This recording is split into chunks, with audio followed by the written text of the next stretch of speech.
Happy Monday, Fumble fam. Thank you so much for tuning in to the Fumble Live, where we break all the latest sports news, and a lot of stuff happened this weekend, so we're going to get into all of it. But first, make sure you subscribe to our channel, tap the bell for notifications, give this video a thumbs up, and leave a comment below. Don't forget to chime into the chat if you are watching us live. I'm Devin Howard. You can find me on Instagram as @DevinHoward. Chris? It's your boy Chris. You can find me everywhere at CK2K. I'm Jackie Ray. You can follow me on all things. Chris, did you have a good weekend this weekend? It started off okay, but then it ended off pretty rough. My computer is going through problems, so I'm trying to fix that. It's been a weekend, but I'm alive. I have to say, I like the no hat look. Your hairline's looking great. Appreciate it. Thank you. It's for the chat. It's for the chat. Yeah, thank you. No, I appreciate it, Devin. No, I appreciate it, Devin. Sorry about your computer, though. Jackie, how was your weekend? Did you do anything fun and interesting during quarantine? So we went to go see the red whatever in the ocean, the lights or whatever. So that was cool. Red tide. But yeah, red tide. That was cool. But yeah, then all hell broke loose yesterday. Like my bank was like, no soup for you. They shut me all the way down, so I got to deal with that today. But that's okay. I'm like Chris. I'm here and I'm alive. That's what's important. Gosh, wow. We had a bit of a weekend for the Fumble Squad over here. Brit, how was your weekend? Well, I hate to gloat and be all great, but I had a great weekend. You know, I worked out. Good. Somebody has to. I'm back in class. I'm taking some online classes or whatever, so that's pretty exciting. I got like a B on my first project, so that was good. But and obviously I watched The Last Dance with a friend. I got her to change her thoughts on Michael Jordan. From at the beginning, she said she hated Michael Jordan. I made her watch The Last Dance with me, and midway through episode 9, she was like, I love Michael Jordan. So I turned somebody into a new MJ fan. So it was a great weekend for me. Yay. Good. Okay, well, at least one of you guys had a good weekend. I overall had a really nice weekend as well. I saw the blue waves, the red tide that turns into the blue waves as well, Jackie. It was really cool. I went down to Newport, swam in the ocean. Good weekend for me overall. I really enjoyed it. But now let's jump in to the need to know news. This first topic, we're going to be revisiting it later in the show for Brit's takes, but I do want to fill you in on it just at the top of the show here. So we've talked about this on our channel time and time again. The NFL needs more people of color in coaching and GM positions. There's this new proposal that the NFL is voting on, and I think it has the wrong idea. So currently there are only 2 black GMs and 4 people of color filling head coaching positions, which is obviously not enough. The NFL is using draft positions to incentivize hiring people of color. So here's the plan as outlined by NFL.com. Teams move up 6 slots in the 3rd round for hiring a minority head coach, or 10 spots in the 3rd round for hiring a person of color as its GM. If a team hires a minority coach and GM, it jumps 16 spots. Teams would get bonuses for keeping minority people in those positions. So it's problematic because a minority coach or GM would have to hear that he or she got forced to improve draft positions. Plus, it's bizarre that they even have to incentivize this hiring process to begin with. NFL owners will vote next week on whether this is going to happen. So reactions on Twitter were largely negative. One person said, basically, having to be bribed to seriously consider hiring minority coaches is a staggering indictment of the NFL. So that was the first tweet. Donovan Mitchell also said, did I read this right? So it's just an alarming situation altogether. There are so many qualified candidates who are minorities. They shouldn't need to incentivize this process. Jackie, I'm going to direct my first question to you. You've always been vocal about the NFL's lack of diversity in their coaching and GM positions. So I just want to hear your unfiltered thoughts about this plan to begin with, and then I have a more specific question for you to follow that. Trust me, you do not want to hear my unfiltered response, so I'm going to go ahead and filter that right now. I just think, I think it's a slap in the face. I think that anytime you have to tell people to hire people, especially in a league where it's predominantly Black, it's a slap in the face. And I've said it before, I'm going to say it again. It means nothing until we get Black ownership. It means nothing, because it'll be like, oh, let me just hire Joe Smo off the street so I can get, draft picks. And then, there's incentives to keep them long term. But we all know how that there's so many loopholes in this. This was not thought through at all. This was a knee jerk reaction. And that's my filtered response. Okay, so then my more specific question for you then is there any part of you that feels slightly optimistic that they're considering the lack of diversity, or does this whole thing make you feel just like wrong idea, wrong plan, we just need to completely flip the system? Hell no, it doesn't give me an ounce of hope, because the thing is like, if you have a bunch of qualified people and you're not hiring them intentionally, and then you're just forcing people into that situation, you haven't fixed the problem. You're literally saying to people, hey, do this even though we know you don't want to, and we'll give you some draft picks. This is the dumbest idea I've heard in a long time, especially since it shouldn't be a problem when the league is predominantly Black. This is the dumbest thing I've ever heard. I'm, again, filtering this. You guys are going to have to follow me on my platform if you want the real talk. But yeah, slap in the face. But it's typical of the NFL, so I don't know. I know. It is typical of the NFL, and I was really glad to see that the reactions online were just as like confused and shocked and outraged as we all are. So Chris, my question for you, is there any sort of proposal that could be put in place to help bring more people of color into powerful positions, or does this kind of change need to happen organically within the NFL? There should not have to be a proposal for somebody to want to hire somebody of color. That, to me, that idea just makes absolutely no sense. And it should have to happen organically, but it won't. And Jackie hit it right on the head. Until there are somebody looking like me or one of you two ladies that is upstairs running one of these teams, I don't see it as something that's going to happen where it won't have to be proposed or gifted draft picks for that. It just, there should be no proposal. There's no other league talking about proposing this or that so that you can have somebody of color. It makes no sense. So no, I don't think that there could be any way you can tinker a proposal to make that make any sense, or even come up with a proposal to make that make sense. So no. Yeah, I was shocked reading these articles because it sounds so outdated. Like, this sounds like something that might have happened decades ago, right, but certainly not in present day. But then again, I guess it's a sign of the times and things need to change. What do you expect the outcome of the vote to be, Chris? I expect it to be a landslide in the other way.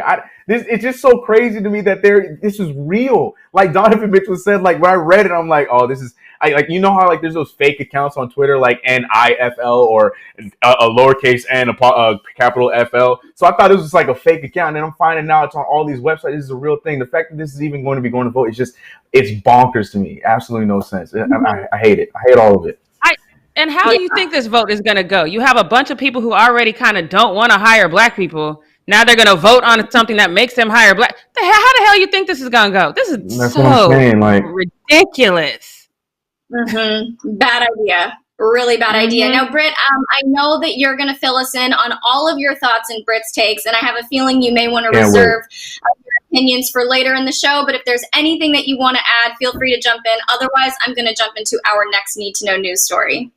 All I got to say is y'all wait for the outrage then, because I have some thoughts that are kind of different from your guys' thoughts. So you hear what I have that is factual statements on what the actual situation really is. Stay tuned. All right. Okay, so let's jump into our second Need to Know news story, all about Kevin Durant. He has given us some more social media sass, but this time I'm not really rolling my eyes as much as I usually do when we're talking about KD and his Insta and Twitter antics. So Bob Myers, the Warriors GM, told ESPN that the second time they won the championship with Kevin, it felt like, quote, "we just did what we were supposed to do, and great job, job. It wasn't joy. It wasn't anybody's fault. I think there's just a weight to everything. So this, he says it's nobody's fault, but to me it kind of does seem like a direct dig at KD. So KD decided to fire back and responded that the team, in the photo that you guys just saw, Leo, if you don't mind throwing that back up there, he responded back to that Instagram post and said that the team, quote, looks happy as ish though, and they do look very, very happy.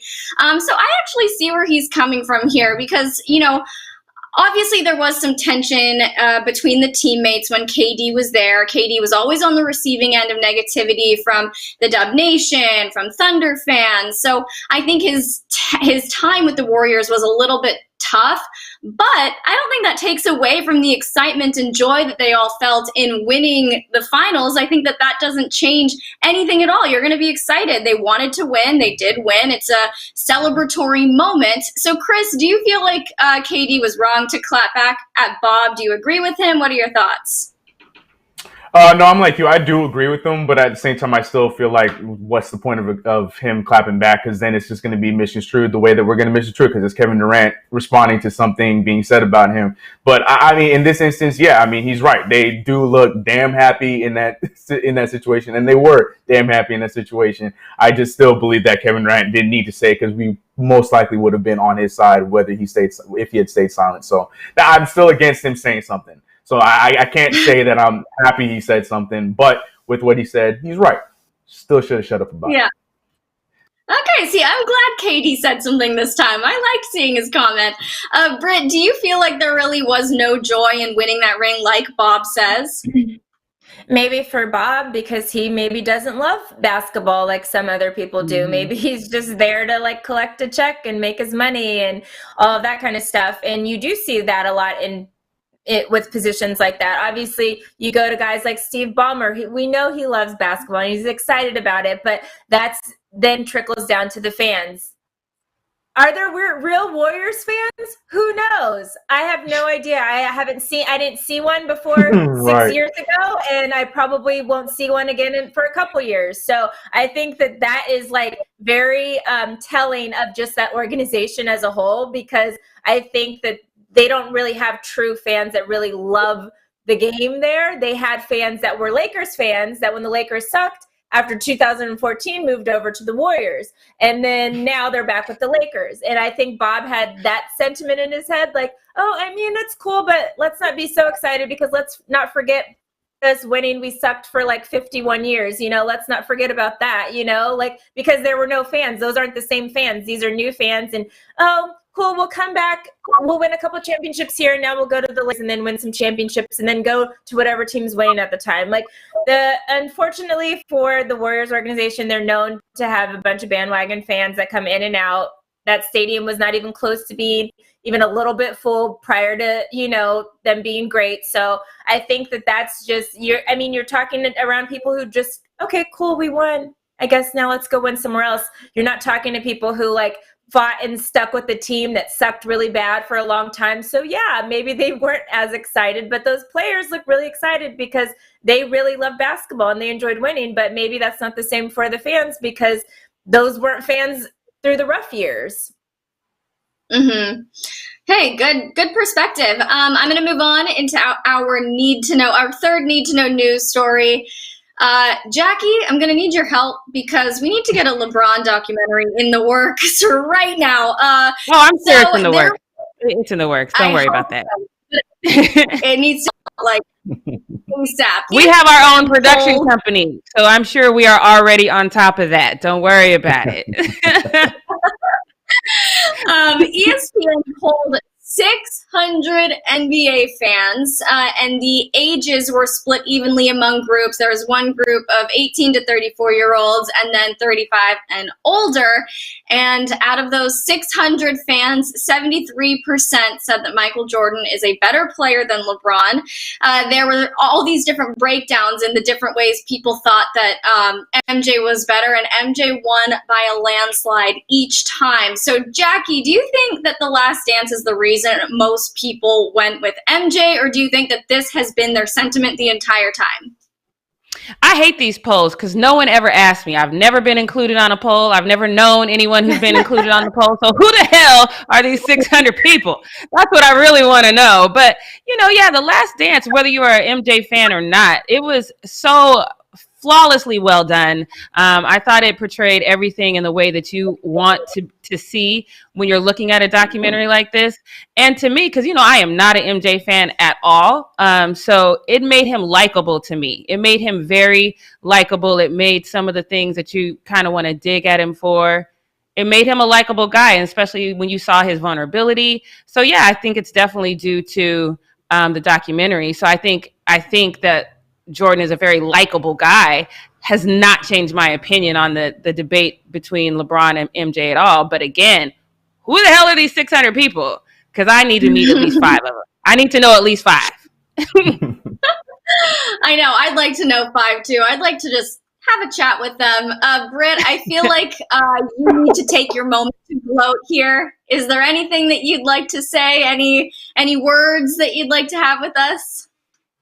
Well, I think this literally goes to the point of what I said at the beginning of the show with literally my friend who said she hated Michael Jordan before she watched one of the episodes and then now fell in love with Michael Jordan. So I think obviously a lot of us, and you can probably include that 18 to 34 range, maybe didn't understand how great Michael Jordan was, and all this did was bring it to light. I don't think this made it look like Michael Jordan was a friendly, likable guy. I think it really put out that wow, he really loved basketball and he really put his all into basketball and whatever. And so maybe it made him people like him more as a basketball player. So I don't think it made him a likable guy as you want to be friends with Michael Jordan, because I think at this point, and Michael Jordan said this before the documentary aired, he said, I think that this is going to make people hate me. And in turn, it did the opposite, because we're watching this for basketball purposes. We're not saying we want to hang out with Michael Jordan. We're looking at it wow, this guy really played with a broken foot and then played with food poisoning and all this stuff that and just yes, we've heard some stories in the magnitude thing, but just I hate to go to crazy videos and stuff, but when you hear about a story of something happening to somebody, oh, sad story, or yeah, whatever. But when you actually see the video, it's a different thing. When you see the footage of something happening, it just changes everyone's perspective. And I think that's what this did, because a lot of us weren't old enough to watch Michael Jordan being Michael Jordan during that time. We watched LeBron James and Kobe Bryant. So I think that was the switch in it, is people actually got to see the footage of Michael being Michael Jordan and see it done in a way throughout his career, which I think was really cool. And I think that's just the shift in the change of people. Because I know prior to this, there was the states that all voted on the GOAT and LeBron James won it. So I think it just changes. Again, every poll is going to be different. Every group of people is going to be different. Again, like Jackie said, who's doing this poll, who's doing whatever. It's going to be different across the board. But I think that is the shift that we saw, is just seeing a lot of people that didn't get to see Michael Jordan play, see him play.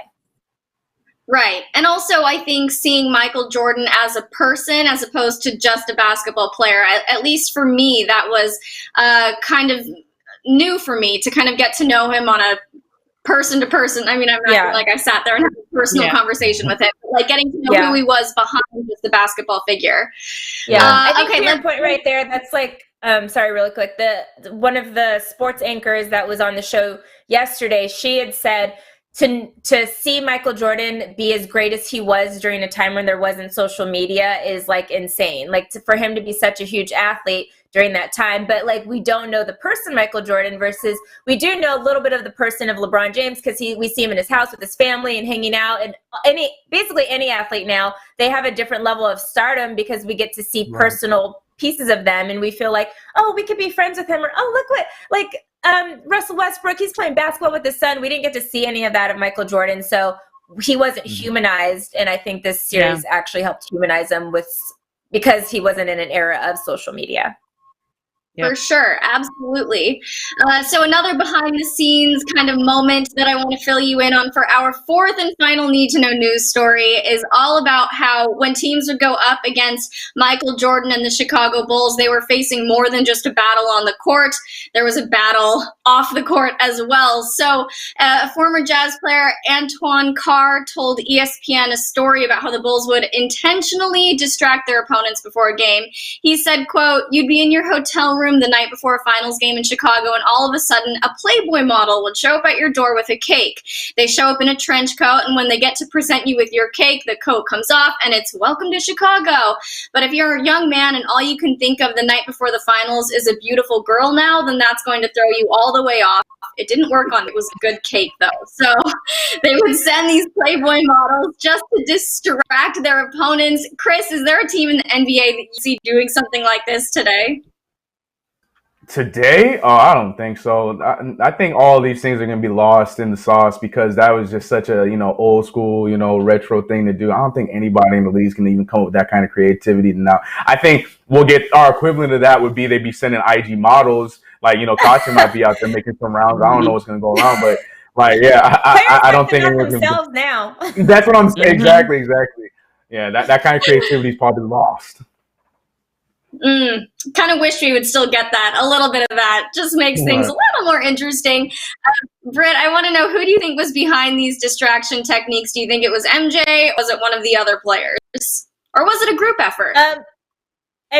Probably a group effort. MJ definitely said that he took Charles Barkley out and golfed with him and gave him diamond earrings in order for him to back off during their series. So MJ's definitely proven he's done stuff like that. But I love the fact that Carr was just like, "Oh, when you're a young man and whatever."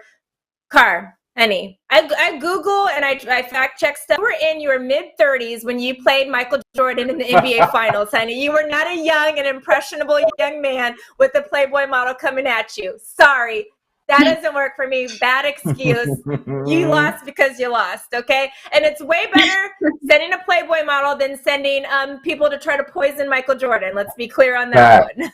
And not However, have it work. Yeah, right. But you know how slow men mature, and all the blood rushes. So technically, his age dropped by 15 years as soon as there's a half-naked woman at the door. So I'm a co-sign on this. Male is the stupidest race on the planet. That's facts. Yeah. Chris, No, that's my comment. I've said it all the time. My fellow fellas we are idiotic. I'm very aware, and I'm not going to fight that. Thank you for owning up to it, Chris. I appreciate that. Anyway, that wraps up Need to Know News, you guys. So, Chris, take it away. Tell us about the post up. Yes, it's time for the post up with your boy Chris. Quarantine, no mic edition. But yes, guys, you know what it is. Post up. This is where we're going into all the social media, and luckily we have a lot of social media comments and things that were said over the past weekend, and some stuff that we missed last week. And we're starting off with Trae Young. Now, Trae Young is he's pretty much saying what we all already knew, okay? But we saw that over the weekend posted an older video of James Harden just showing all his moves. Now, we've seen this video many times. This came from 2 off seasons ago. I think it was just this past off season. And it looks fire. People hate it now because the travels and all that stuff. But they posted back up saying James Harden's in his bag, blah, blah, blah. Trae Young saw this, and he decided to respond on it. And I think his response is how a lot of us will respond.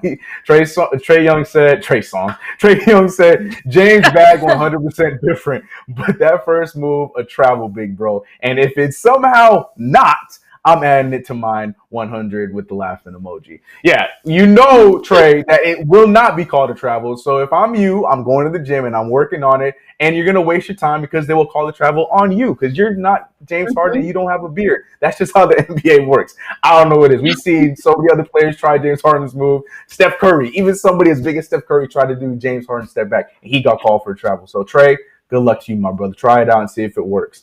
I'm not going to sit here and talk about every single one of his step backs, whether it's traveling or not. I think, when it's James Harden, travels are thrown out the window. That's just the way it is in the NBA today. But moving on to the next one, stick with the NBA and talking about Michael Jordan, like we were in the Need to Know News. Michael Jordan was asked about his current job. Not all the Last Dance stuff is done. So now we got to remember Michael Jordan's current job, which he is not so much a GOAT, and he is more like a baby calf at the job because he's not the greatest at being an owner of a team. But hey, he's still an NBA player that's owning a team right now, and I feel like that's still a win in itself. But people were asking if he thinks at his age right now, if he could take anybody on his current Hornets roster 1v1 and if you would beat them. And MJ responded the most MJ way possible. He said, "I'm pretty sure I can, but I don't want to do that and demolish their confidence. So I stay away from them." But I love this response. Even though it's foolish, but I love the response because it shows that this is a kid that wants to be better. Miles Bridges, his second year forward, who we saw all, blossom before our eyes in the Rising Star game this past All-Star break. He came at it and he said, "Let's get it then." I love it. We know how this story ends because it's happened many, many times when he was in his prime, when he was retired, and even when he was retired. We've seen it happen so many times. People challenge Michael Jordan, and they always come out with their tail behind their legs, walking away the other way. So even at whatever age Michael Jordan is right now, I'm still taking MJ over Miles Bridges. But Britt, I have to ask your opinion. Do you like the gumption coming out of Miles Bridges to accept the challenge, even though we all know what the result would be? I think he's saying that because he knows it's not going to happen. He's not going to actually at 57 years old, he's not going to do anything, do a one-on-one with him. And so he's saying that. But as we've seen time and time again, Michael will don't bet cars with him because he'll take your car. He'll take anything else he can. He'll take it. So don't try him because if you try him and then Michael comes up, you be ready for the fight. Because now you got to fight. He's going to make you do it. So be ready for that. And I think it's cute that you want to try to be with your little Twitter fingers or whatever, but say it to the man's face. Let me see you say it to the man's face. I think that's the right response to that. I think the 1v1 days might be behind him, but I think Michael Jordan will still swindle him into doing a shooting competition. A shootout. Right. Yeah. But they'll think, MJ wasn't the greatest shooter. I could take him. And then MJ going to go out there and hit 20 in a row. And then it's going to be a whole story we're going to talk about here on the Fumble. We cannot wait. Moving on to the next one. Giannis Antetokounmpo is... Well, Giannis Antetokounmpo is being Giannis. And Giannis is a very fun-loving guy. And he's a very funny dude. And, this video that he released of him jamming out to One Direction went viral, and I want you guys to see a little bit of it. It's a long video, so I'm not going to play the whole thing, and we ain't trying to get hit by no copyrights. So, Giannis, let us know how you feel about One Direction, bro. Calm down. You're insecure, don't know what for. You're turning heads when you walk through the door. Okay, get your camera work together, Giannis. Come on,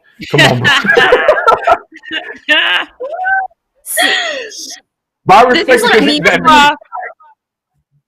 This is so dangerous. He's driving and recording and dancing. Right. But the thing is, he has it on a dock. But he has it on a dock, and that's what the problem was. For so long. Right. Then why did we get the full-on crotch shot, Chris? You're right. And he keeps looking into the camera. Don't. Sorry, yeah. And then pay attention to the road. Pay attention to the road. I hate that. Yeah, because then if we see the phone just all of a sudden flipping, now we got to report on how Giannis was not paying attention to the road, got in a car accident. Don't do that to us. We don't want to report on that. Yeah. Right, we don't want to talk. Safe. Okay. All right. Be safe. Yeah. It's funny because I think Go ahead, Evan. Oh. I can relate to how excited Giannis is about listening to One Direction. I'm not even ashamed to admit it. I'm the exact same way, but I'm not filming myself when I'm driving because I agree you should not do that. Just wanted to throw that out there, Chris. Finish your thought. No. Don't try to gloss over the fact that you just straight up said here and said that you would be out there jamming in One Direction too. We were waiting for the TikTok. Anyways, on to the next one. Right. No, I agree. Yeah. I'm a big fan of the driving videos. But yeah, whatever. I thought you were about to say you're a big fan of One Direction. I was like, we learned so much about you, Chris. I would say it to be funny, but I really couldn't say a single word. I know how the melodies go because they played all the time when they were popping, but I don't know the words. I can't take that one. Now, Justin Bieber, on the other hand, well, that's a different conversation. Stop it right now. We'll take that for another post-up. I want to read something for you, Chris Clark. In the chat, somebody said, I bet Kevin Knox is a fan too since he only dribbles in One Direction. Oh! That was a good one. That was the long one, wasn't it? You know what? Yeah. I can't even be mad at it because, look, again, when facts are being said to me about my team, how am I supposed to sit here and argue about it? You're right. Kevin, I love you, bro, but yeah, that's damn it. That was for the win. Anyway, well, speaking of the Knicks, let's talk about that other team, the Brooklyn Nets. I almost called them New Jersey, but you guys told me not to do that anymore. So the Brooklyn Nets, I'll call them by their proper name. But Spencer Dinwiddie's been getting a lot of love. Now, I've said even though he trolls my team all the time, even though he's a part of the Brooklyn Nets, I've said all the time, and I've gotten so much flack from other Knicks fans. I actually like Spencer Dinwiddie. I like him, but I don't like him the way that everybody else in the universe seemed to like him the last few weeks. Everybody has been talking about Spencer Dinwiddie playing for this team, for that team. And even Brit, surprise, people talking about the Clippers picking up Spencer Dinwiddie too. So he is being passed around like that's a bad example. Anyway, he's being passed around by a lot of teams, and he's going through everybody's Photoshop because I've seen him in damn near every jersey in the past few weeks. And it feels like Spencer Dinwiddie's seen it too because he put up this tweet where he started a GoFundMe, okay? And he set the goal to $25 million. And if his fans met that goal, he would let the fans choose where he played next season because I guess he's trying to say that would fill his contract number. I don't understand the point of it. It's supposed to be a funny joke. Ha ha, the fans get to choose. I get it, but it's stupid. And it was so stupid that he made $1,000. I mean, $1,000 and some change. And I know that it was these foolish little Brooklyn Nets fans that went out there paying money. I saw someone say a funny joke saying that when you find out that $900 of the $1,000 donated was coming from LeBron James. I thought that was pretty funny. Sorry, Jackie, I had to throw that one out. But no, I'm not even. Well, I looked into it. I pulled a Brit Johnson, did my research, looked into it, and the highest bid. Get this, and this is how I know it's from these stupid Brooklyn Nets fans. The highest bid was $69. And you guys want to know what the stupid caption said? It said, "Knicks are poopy poop butt soup." And that can only be an insult coming from the very mature and very poppin' fan base in the Brooklyn Nets. So look, that y'all said it. I read it. I'm not remaking anything. That was your best insult to the Knicks, and you paid this man $69. So that right there sums up the Brooklyn Nets fan base in a whole sentence with a lot of poopies and butts in the word. Anyways, moving off of Spencer Dinwiddie. We'll see where this saga continues next. Whatever.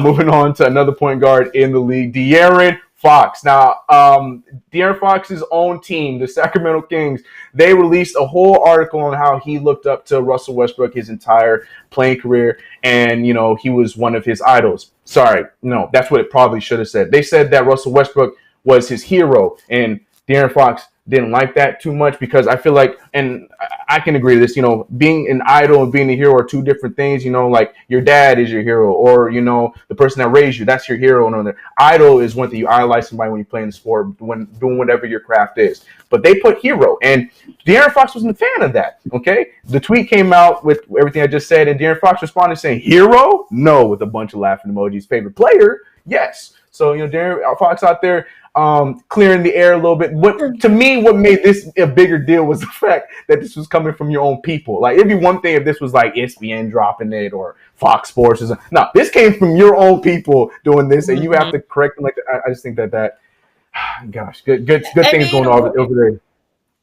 You can't say that about somebody who is currently in the NBA with you and on another team. You just can't say that. Like, I don't even know why Sacramento Kings would even do anything like that. Like, even if it says favorite player, don't say your favorite player is somebody that you're currently playing against. Like, again, I'm not for the, like, we don't need hugs and bros and whatever right now. You're on a different team. Like, don't do it. You're like, competing. And they're not even that far apart in age, you know? Like, maybe, I think they're like 10 years, 9 years, 8 years. Yeah, about 9 years. Like 8 years. 8-9 years apart. Like, you can't do that. Like, I get maybe somebody talking, like, they join LeBron James and they're like, it's Zion and he's 18 and LeBron is 35. Like, okay, that makes sense, you know, because, like, he's kind of old enough to be your daddy almost, you know, like if he had a teenage child, you know.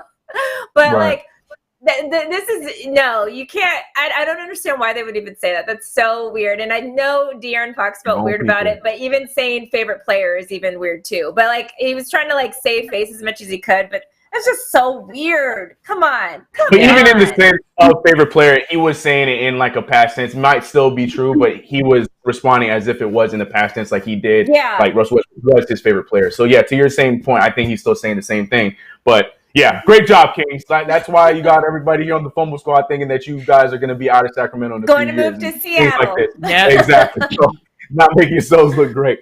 Next one, we got some drama. it's a lot of drama here. Now, again, Last Dance ended yesterday, unfortunately, and I want to say a few weeks ago, everybody was on the Bulls' neck about not paying Scottie Pippen, and we had this same lady going in and defending Scottie Pippen. That's right there. Larsa Pippen was out there defending Scottie Pippen, not but a few weeks ago. Now the whole thing's over. She posted this picture on her IG talking about find someone who will put you first. Well, it doesn't take a rocket scientist to know, rocket scientist to tell you how the response was going to be when you posted the picture with that caption, because you know your last name still says Pippen, so there's going to be a lot of trolls out there that are coming after you and say the things that were said. I'm sure a lot of you guys probably already know what was already said, because the first comment was from this fan who triggered her by saying, "Too bad you didn't put Scottie Pippen first." Boom! Triggered, because she responded to that person saying, "Really? I did everything for him. Literally everything." That's what Larsa Pippen said. I'm assuming that's how she said it in her while she was there typing away. That's how she was saying like that. Literally.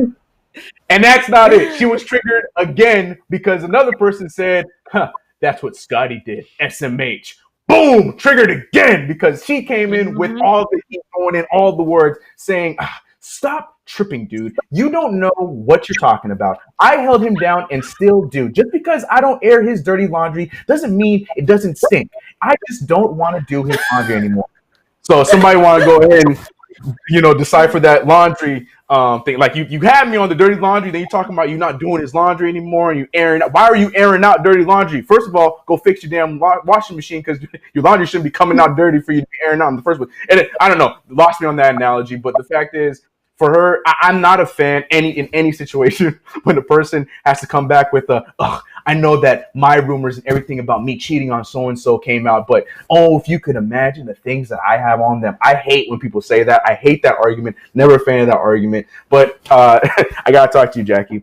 Do you think that Larsa's a little bit in her feelings too much here? Did she pull a Kevin Durant and respond to these comments when she should have just let it go? Or should I be taking her a little bit serious about her dirty laundry and how she might have some more dirt on Scottie Pippen? Is it me? Nah, she because does Future's laundry smell better? That's what I want to know. Because didn't you cheat with Future? This is one of those things where you just say less and just don't even, you know what I mean? Because you're the cheater, pumpkin eater. It was not the other way around. So I wouldn't have said anything. Matter of fact, after people start coming at me like this, I might have just I'm gonna delete my account for a couple days and then come back with I'm deleting the whole account because it's gonna come back to my memory. Oh, I was kind of the hoe in this situation. Let me just go into hiding for a few days. I'll be back when my future looks a little brighter. That's what I would do. There from Jackie. Say less in this situation. I wish we had like a fumble stamp. Just boom, say less. Anyways, moving. We could make one of those. We need one, right? Need that. Like, boom, say less. Moving on to somebody who needs to shoot less, because let me tell you something. This girl, I don't know if she's played basketball, and I'm on record saying that I believe, and I still really do believe, that females, when they play basketball, they have probably the most pretty shots to anybody. I will fight anybody. You can put a lady's jump shot next to a dude's jump shot, and their shot always, because they're always way more fundamental than a dude's shot. But this girl right here making me look real bad because she missed the whole damn rim and hit this poor puppy. Watch the video. Oh, no. Oh God.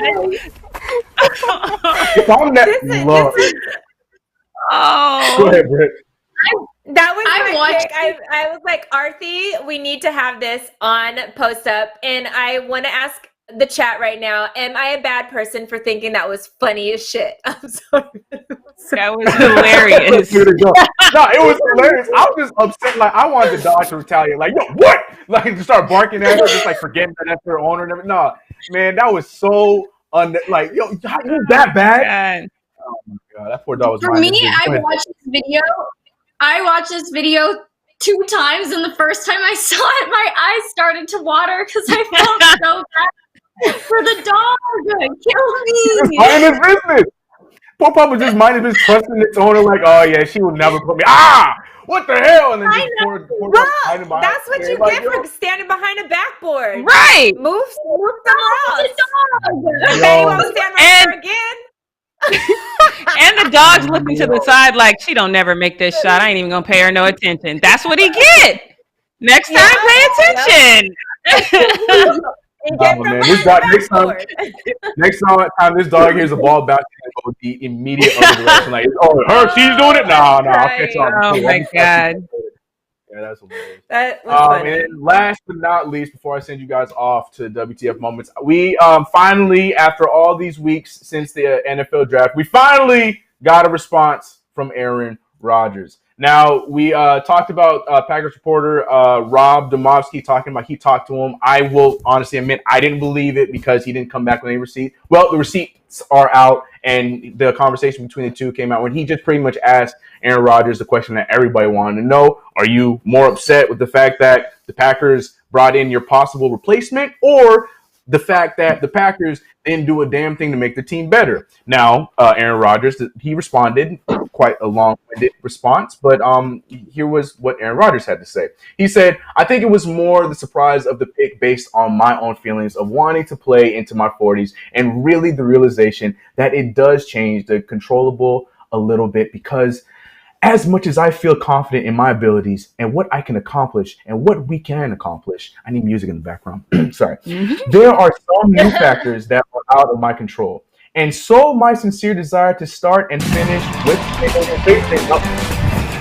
Not that music. We were thinking more violin. Violin. Yeah, I was thinking violin, but no, Leo, I appreciate it. Leo says at all times. I appreciate that, bro. Oh, that was great. And so my sincere desire to start and finish with the same organization, just as it has with many other players over the years, may not be a reality at this point. And as much as I understand the organization's future outlook and wanting to make sure they're thinking about the team now and down the line, and I respect that, at the same time, I still believe in myself and have a strong desire to play into my 40s, and I'm just not sure how that all works together at this point. End quote. Now, I don't know about you guys, but pretty much I read that as, yeah, I want out of here before the season starts. Thank you very much. That's how I read that. I feel like in that word, trying to be as political as possible. I respected Aaron Rodgers because you know that the people of Green Bay love you as they should, because you are one of the greatest to play the quarterback position, and you're trying to be as political as possible. But I feel like in this situation, Aaron Rodgers, you can go out there and just talk your talk, dog. Like, who gonna stop you? You know what I'm saying? Go out there and say what you have to say. You don't have to be political like this. But that's just my opinion on his response. We've been waiting for this response. Brit, when you saw this response, were you expecting less words but with a bigger, message, or was this the exact way that you were expecting Aaron Rodgers to come back to the draft move? Well, I always love the say less stuff, but I think he said, if you're going to say that much, you should have just said how you really felt about the situation instead of just like being politically. If you're going to be politically correct, then say a little bit, say what you got to say and then keep it pushing. If you're going to do a whole spiel about something, say what you're going to say, But I think he had no choice but to be understanding in this situation because he understands how he got his job, So Right.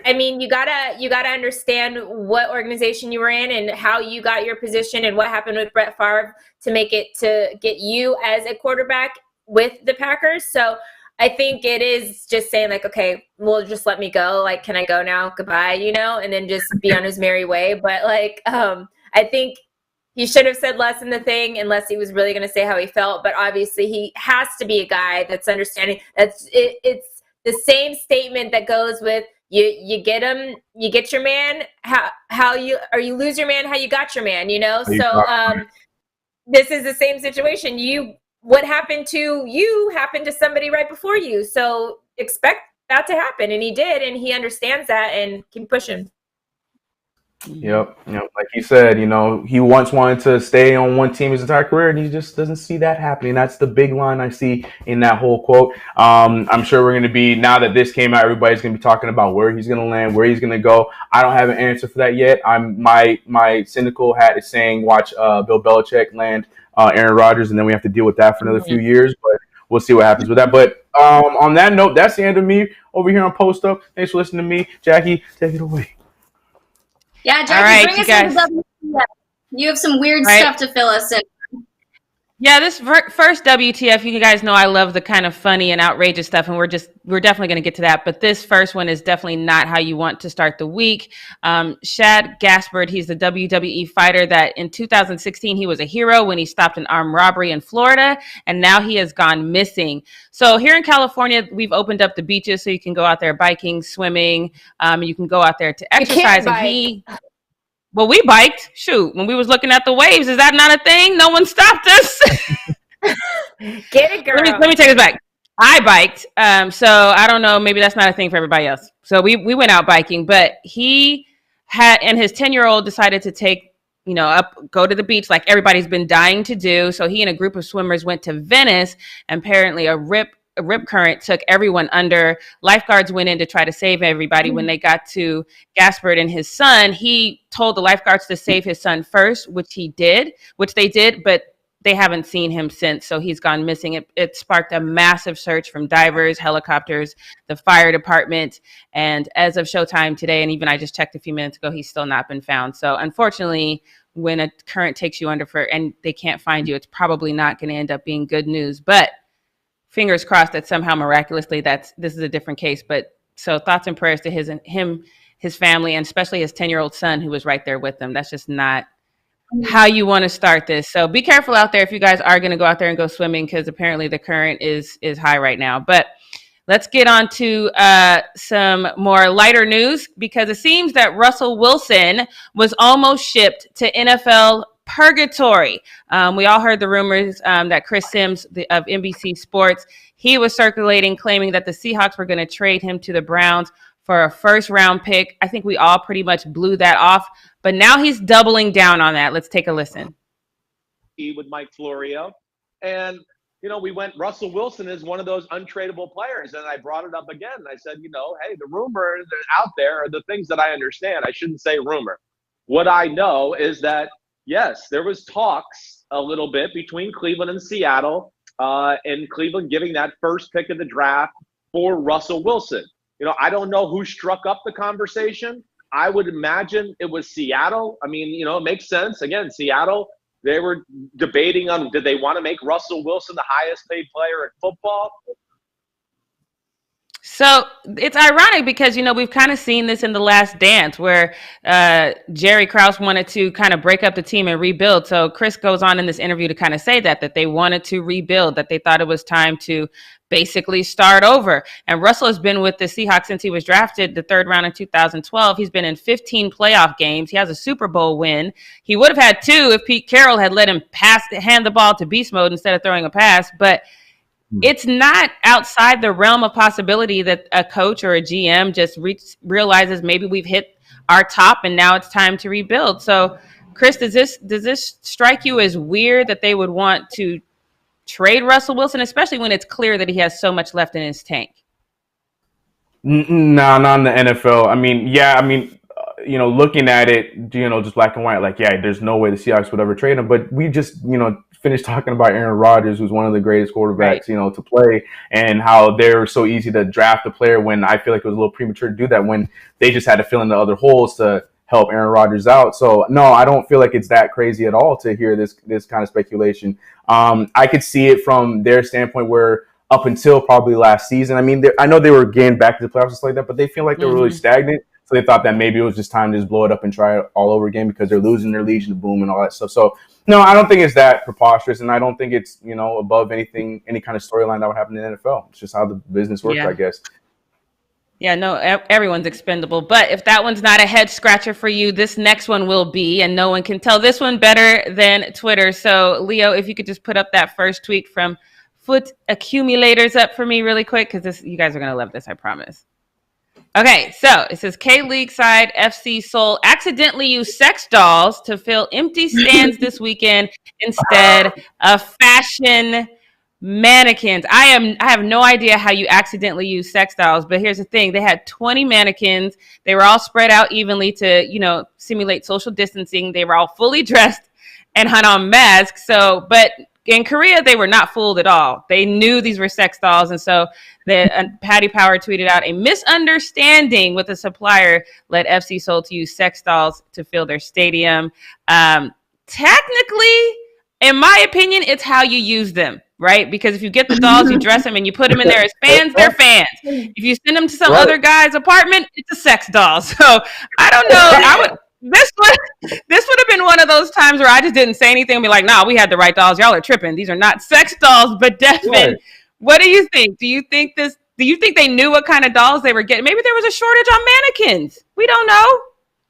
Well, I mean, it's hard.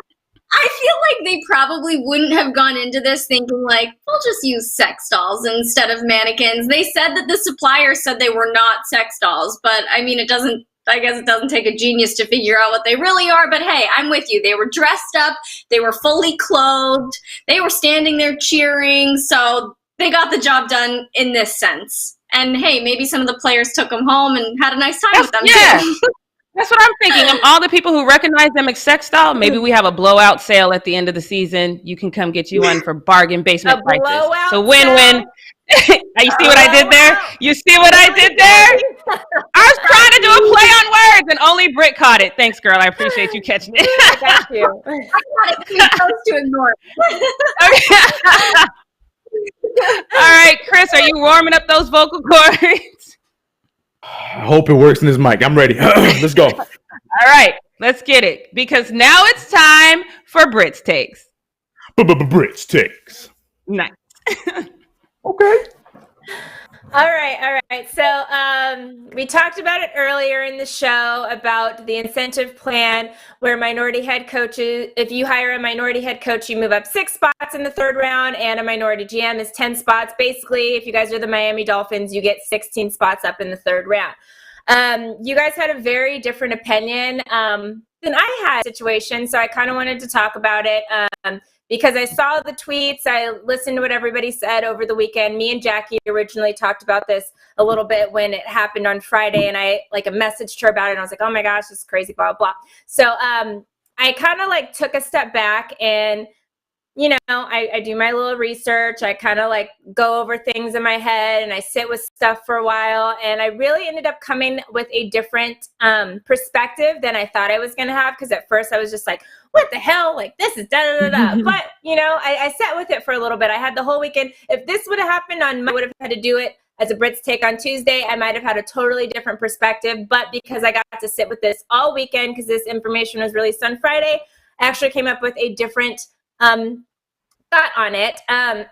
So some argue, most of you guys are arguing that the issue with this is now teams are going to just hire a coach because they're going to get higher draft picks or whatever the case is. And they're going to be on this thing where we're just going to hire a black coach for that perspective.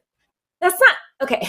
That's not going to happen. This is the third round we're talking about. We're not talking about a first round pick. This is just an incentive, and it is for the third round, and it is not to get another third round pick. It's just wherever you were at, you would move up 6, 10, or 16 spots, have both.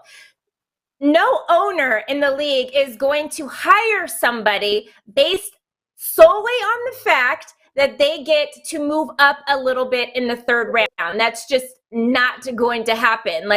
This literally is just a little one up. So we have teams like the Giants past year who hired a guy who was a special teams coordinator and a wide receiver coach from the Patriots as their new head coach.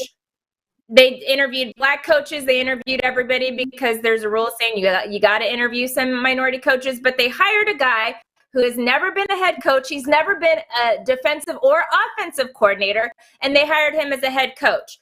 That is a situation that we're in right now. That is the NFL in 2020. That just happened. A guy like that, no offense against Joe Judge. Maybe he ends up being a great coach. I don't know. But the fact is he was never an offensive coordinator and never a defensive coordinator. And usually if you become a head coach, you got to be one of those prior to that.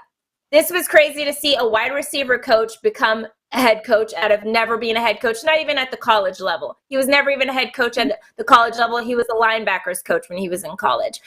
Or when he coached for college. So that's where we stand in the NFL right now. We have a situation where we have the Rooney Rule, which states that they have to interview minority candidates, but there is no quota saying they have to hire anybody. This also not a quota saying that they have to hire any minorities.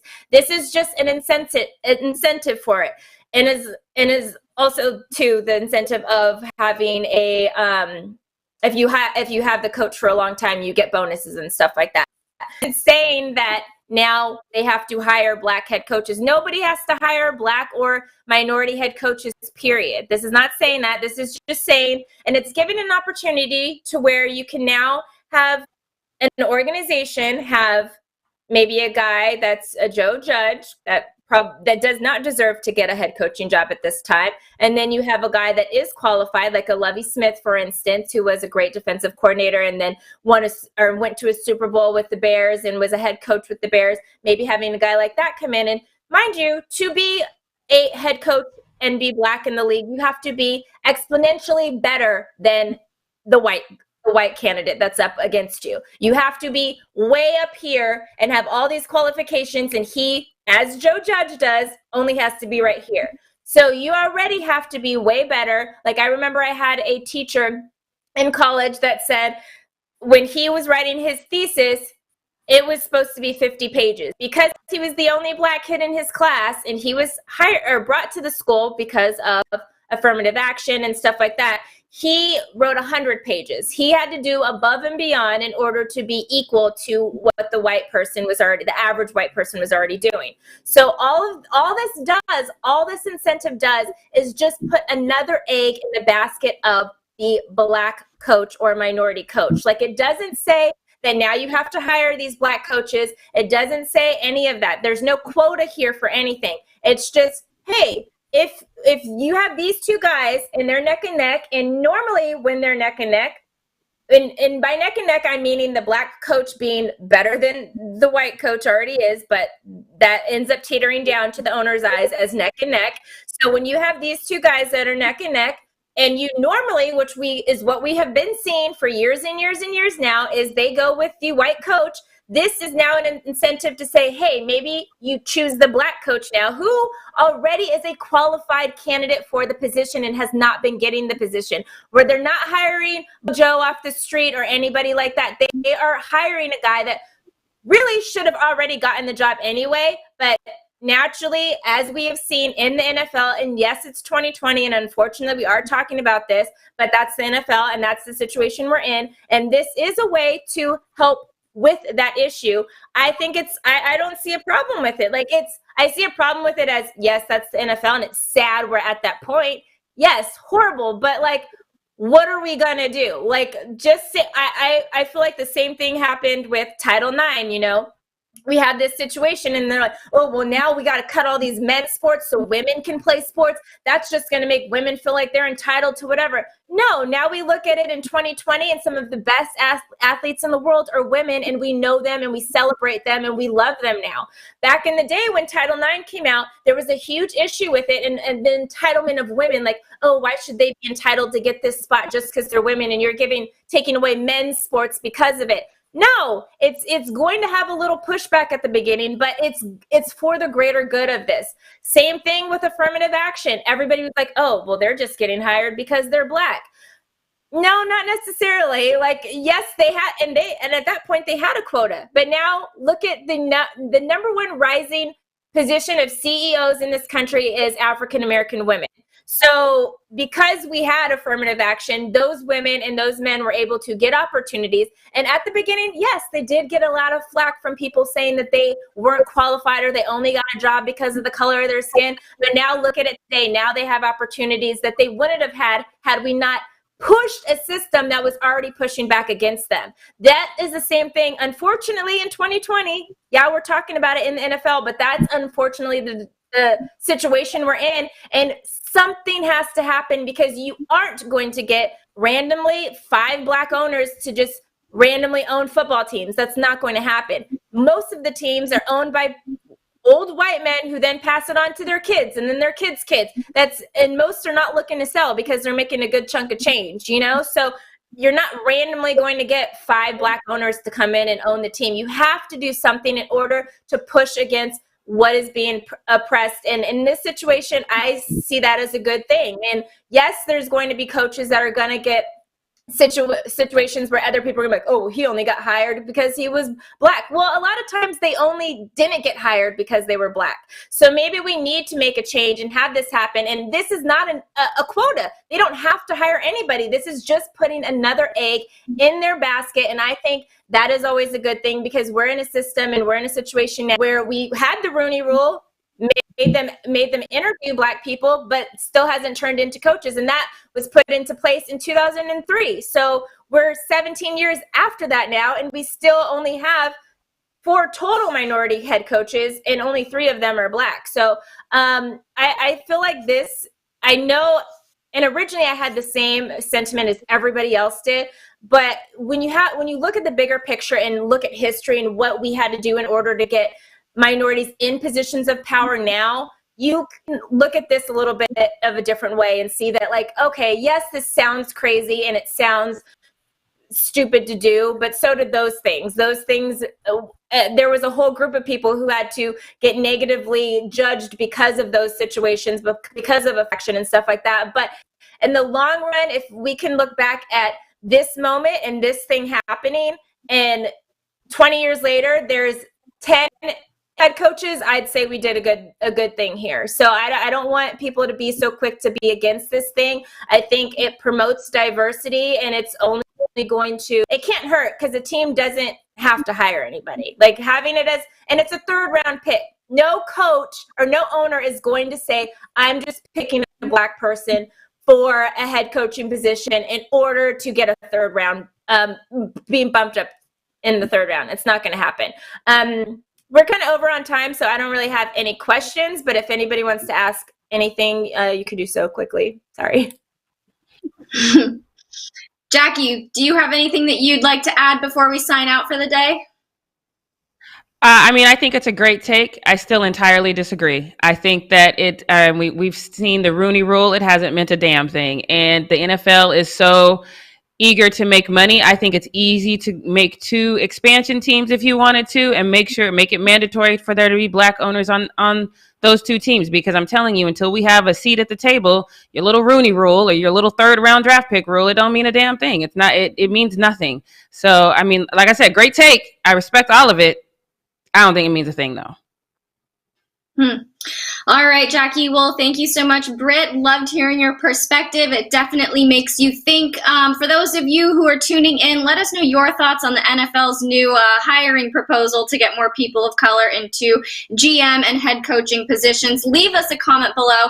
Don't forget to subscribe, tap the bell, and hit that thumbs up. We're going to be back again tomorrow at 11 a.m.